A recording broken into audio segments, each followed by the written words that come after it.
আসসালামু আলাইকুম। আশা করি সবাই ফিজিক্যালি এবং মেন্টালি ভালো আছেন। অফিসের একটা কনফারেন্সের জন্য 3 দিনের জন্য বাইরে যাচ্ছি, তাই বাচ্চাদের পছন্দের বিরিয়ানি রান্না করে রেখে যাচ্ছি। ঘরে বিরিয়ানি রান্না করা থাকলে বাচ্চাদের খাওয়া নিয়ে অ্যাটলিস্ট টেনশন করতে হয় না। যখন আমি বাইরে থাকি খুব সহজে ওরা এটা ওভেনে গরম করে খেয়ে নিতে পারে। তাই ভাবলাম বিরিয়ানি রান্না করতে করতে আপনাদের সাথে এর সহজ রেসিপিটা শেয়ার করি। আমার মতো যাদের ঘরে এবং ঘরের বাইরে কামলা দিতে হয় তাদের জন্য আশা করি এই বিরিয়ানি রান্নাটা কাজে লাগবে। প্রথমে আমি পেঁয়াজ কেটে নিলাম, তারপর জয়ফল, জয়ত্রী, পোস্তদানা, কাঠবাদাম, কাজু বাদাম আর কিছু এলাচ ভালো করে ব্লেন্ড করে নিলাম। যেহেতু আমি কাঠবাদামের খোসা ছাড়িয়ে ব্লেন্ড করি, তাই আমি সব সময় আগের রাতে এই মশলাগুলো ভিজিয়ে রাখি, কারণ তাহলে সকালবেলা এর খোসা ছাড়াতে খুব সহজ হয়। আমি আজকে 2 কেজি মাংস আর 1.5 কেজি চালে বিরিয়ানি রান্না করব। আমার বিরিয়ানিটা একটু কালারফুল ভালো লাগে, তাই আমি মাংসে অরেঞ্জ ফুড কালার, লবণ আর 1 চা চামচের মতো আদা রসুন মেখে প্রায় আধ ঘন্টা রেখে দিয়েছিলাম।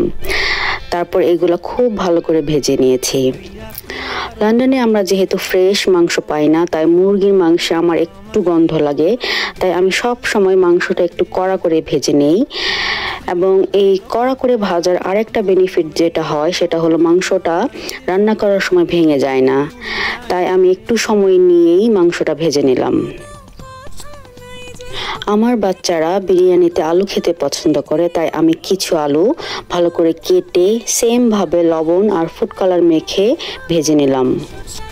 ফাইনালি আমার বিরিয়ানি রান্নার সব প্রিপারেশন শেষ, এবার রান্নার পালা। আমি যে হাঁড়িতে মাংস ভেজেছিলাম সেখানে আমি মাংসটা রান্না করব, তাই তেল গরম হওয়ার পর আমি এতে দারচিনি, লবঙ্গ, কিছু গোটা গোলমরিচ আর তেজপাতা দিয়ে দিলাম। গরম মশলা থেকে খুব ভালো অ্যারোমা বের হওয়ার পর এতে আমি কেটে রাখা পেঁয়াজগুলো দিয়ে দিলাম। পেঁয়াজটা মোটামুটি ব্রাউন কালার হওয়ার পর আমি এতে 4 টেবিল চামচের মতো আদা, 3 টেবিল চামচের মতো রসুন দিয়ে দিলাম। তারপর আদা আর রসুনটা খুব ভালো করে ভেজে নিলাম এবং আদা রসুন ভাজা হয়ে গেলে আমি এতে ব্লেন্ড করা মশলাটা সম্পূর্ণ দিয়ে দিলাম। সাথে দিলাম 1 চা চামচ ধনে গুঁড়া আর 1 টেবিল চামচ শুকনো মরিচের গুঁড়া আর পরিমাণ মতো লবণ। তারপর সব মশলা দেওয়া হয়ে গেলে আমি এই মশলাটা খুব ভালো করে কষিয়ে নিলাম, কারণ কষানো ভালো না হলে এর থেকে একটা কাঁচা গন্ধ বের হবে, যেটা ভালো লাগবে না। আমি প্রায় 15 মিনিট এই মশলাটা কষালাম, যে পর্যন্ত মশলা থেকে তেল আলাদা না হয়ে যায়।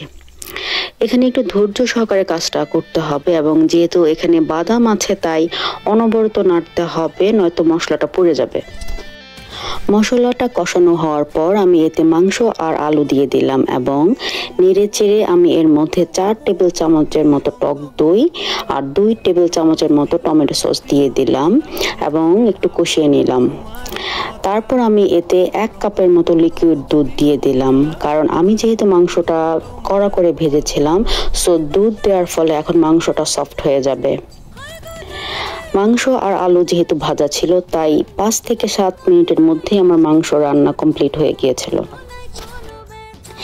এবার আমি যে হাঁড়িতে বিরিয়ানি রান্না করব সেটা বসিয়ে দিলাম। তারপর এতে পরিমাণ মতো অলিভ অয়েল আর ঘি দিয়ে দিলাম। তারপর আমি গরম মশলা অ্যাড করলাম। এখানে ছিল ছোট এলাচ, দারচিনি, লবঙ্গ, একটা স্টার অ্যানাস, একটা কালো এলাচ আর কিছু তেজপাতা। গরম মশলা থেকে খুব সুন্দর অ্যারোমা বের হওয়ার পর আমি এতে চাল দিয়ে দিলাম। এখানে বলে রাখি, চালটা আমি প্রায় আধা ঘন্টা আগে ধুয়ে ভিজিয়ে রেখেছিলাম। চাল আগে থেকে ভিজানো থাকলে বিরিয়ানিটা খুব ঝরঝরে হয়।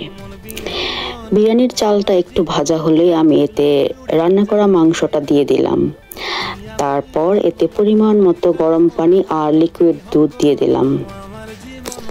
চালটা একটু কষানো হয়ে গেলে আমি এর মধ্যে 1.5 চা চামচ গোলাপ জল আর 1 চা চামচের মতো কেওড়া জল দিয়ে দিলাম। বিরিয়ানিতে এই 2টা জিনিস না দিলে এর প্রপার ঘ্রাণ পাওয়া যায় না, তাই আমি সবসময় ট্রাই করি এই 2টা জিনিস অ্যাড করার জন্য। তারপর গুঁড়া দুধ আর কাঁচামরিচ দিয়ে ঢেকে 15 মিনিটের জন্য দমে রেখে দিলাম। এই পর্যায়ে আমি কিছু শাহি জিরা আর কাঁচামরিচ দিয়ে দিলাম এবং সব কিছু ভালো করে মিশিয়ে 15 মিনিটের জন্য দমে রেখে দিলাম। এবং দম দেওয়ার আগে আমি এখানে 1.5 চা চামচের মতো চিনিও অ্যাড করেছিলাম, কারণ চিনিটা অ্যাড করার ফলে এটার স্বাদটা কিন্তু খুবই ভালো আসে। 15 মিনিট পর ঢাকনা খুলে আমি সম্পূর্ণ বিরিয়ানিটা ভালো করে নেড়ে দিয়েছিলাম এবং এই পর্যায়ে আমি চুলাটা অফ করে দিয়েছিলাম। তারপর বিরিয়ানিটা ভালো করে নেড়ে চেড়ে 10 মিনিটের জন্য জাস্ট দমে রেখে দিয়েছিলাম। 10 মিনিট পর আমার ঝরঝরে বিরিয়ানি রেডি। সবাই ভালো থাকবেন। আল্লাহ হাফেজ।